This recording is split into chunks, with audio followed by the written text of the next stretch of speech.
নমস্কার বন্ধুরা, শুভ সকাল। রিপাস ডিমে সকলকে স্বাগতম। আজকে চলে আসবো হচ্ছে নওগাঁ।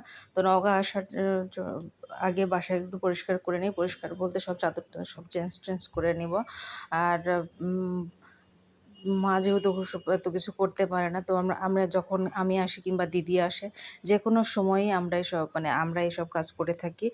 কয়েকদিন পর পরই আমি আবার 7 দিন 6 দিন পর পর যাই, কিংবা যদি চাদর চেঞ্জ করা লাগে তো মা চেঞ্জ করে রাখে, কিন্তু ভাবে করে ধুইতে পারে না।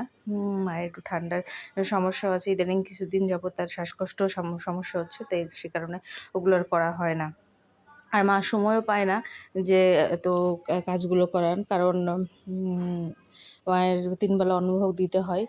আর বাড়িতে রান্নাবাড়ি সব কাজ তো থাকেই, তাকে তো করতে হয়। তো যাই হোক, যে সবগুলো চাদর টাদর সব চেঞ্জ করে নিলাম, নিয়ে এখন এগুলো কিন্তু ধুয়েও দিব, সেটা কিন্তু দেখানো হয় নাই।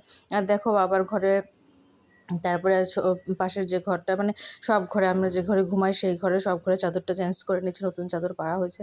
আর এই ঘরে খাটটা চেঞ্জ করে নেব, খাটটা লম্বালম্বি করে নেব, মানে পূর্ব পশ্চিম করে নেব।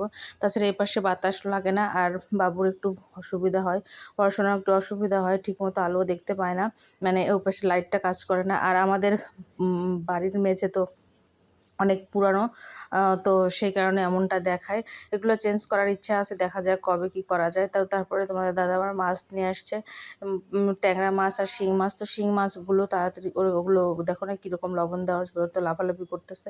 তারপরে এগুলো মাছ কাটলাম, একটু শিং মাছ আর ট্যাংরা মাছ দিয়ে শুধু পেঁয়াজ দিয়ে তরকারিও রান্না করেছি।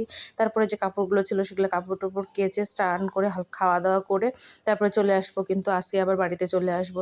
তো দেখো কিন্তু চলেই আসলাম। তারপর তোমাদেরকে আর দেখানো হয় না, গপুকে তাড়াতাড়ি করে সন্ধ্যাবেলা ভোগ লাগায় পাঠায় দিয়েছে। এখানে এসে শুধুমাত্র শয়ন দিয়ে দিব, আর কিছু করতে পারবো না, কারণ অনেকই বাসায় কাজ করে আসছি, টায়ার্ড লাগতেছে। আর দেখো না মুখ চোখের অবস্থা হয়ে গেছে কি, আমাদের মা দেখতে কি অবস্থা, কেমন লাগতেছে।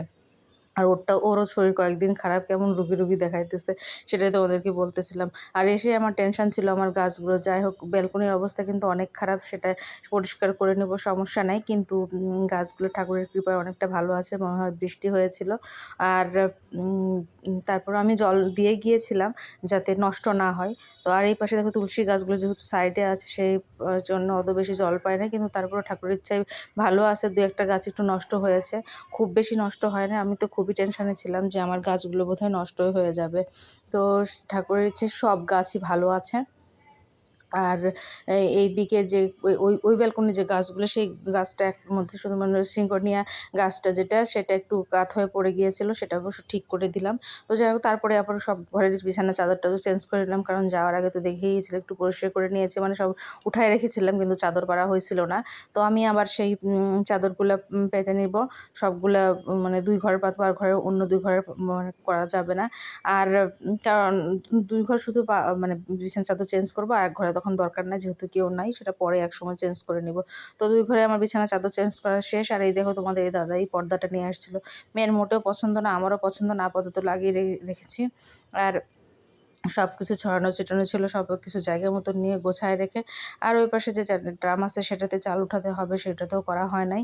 আর এই ঘরে দেখো, এই ঘরেরও চাদর চেঞ্জ করা কমপ্লিট, শুধুমাত্র বালিশের কভারগুলো এখন আমরা লাগাবো, যে বালিশের কভার, কুল বালিশের কভার লাগাবো, সেগুলো এখানে রেখে দিয়েছি। আর তারপরে রাত্রের খাওয়া দাওয়া করতে হবে, কারণ আর আর কাজ করতে ইচ্ছা করতেছে না। তোমাদের দাদা বাইরে বসে বসে খেলা দেখতেছে। এখন অনেকগুলো কাজ করেছি, কাজগুলো সব বিছানা চাদর টাদর কমপ্লিট করে নিয়ে যে দেখো গোছায় নিয়ে ফ্রেশ হয়ে আসলাম। আর এই যে বাহিরে যে চৌকিটা আছে, সেখানটাই জিনিসপত্র বের করে রাখছি, যেগুলো আর কি নিয়ে গিয়েছিলাম।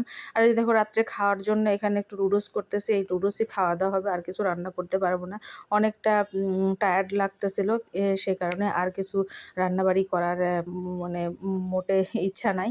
তো এটাই খাওয়া দাওয়া করে ঘুমিয়ে পড়বো। তো এই তো ছিল বন্ধুরা সারাদিনের ছোট্ট একটু ভিডিওটা ভালো লাগলে অবশ্যই একটা লাইক কমেন্ট করে দিও, আর পরবর্তী ভিডিও দেখার আমন্ত্রণ জানিয়ে ভিডিওটা এখানেই শেষ করব। তো আবার মানে রোজকার রুটিনের মতো কাল থেকে আবার কাজকর্ম শুরু হয়ে যাবে, যেহেতু বাড়িতে চলে আসছে এবং মেয়ের কালকে প্রাইভেটও রয়েছে। তো